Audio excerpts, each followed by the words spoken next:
কমলপুৰ থানা অন্তৰ্গত কুমাৰীকাটা চকীৰ অধীনত বগাজলি এলেকাত পাহাৰ ওচৰৰ এটা ডঙত মটৰ চেল পৰি থকা দেখা পায় পুলিচ আৰু SSP লগতে আৰ্মিক খবৰ দিয়া হয়।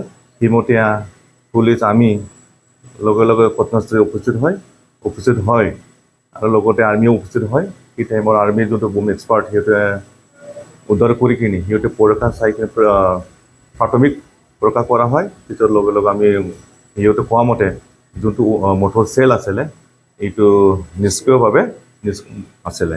গতিকে সেই নিষ্ক্ৰিয় মটৰ চেলটো আমি সিহঁতক আৰ্মিক পঠাই দিয়া হয়। আৰু আমি আজি এইটো অনুৰোধ কৰিছোঁ ৰাইজক, স্থানীয় বাসিন্দা, যাতে এনেকুৱা যদি ভৱিষ্যত দেখা পোৱা যায় তেতিয়াহ'লে কোনো লগে যাতে কোনো নোচোৱাকৈ আমাক যাতে পুলিচ বা আৰ্মি বা SSBক খবৰ দিয়ে, এইটো অনুৰোধ কৰিলোঁ।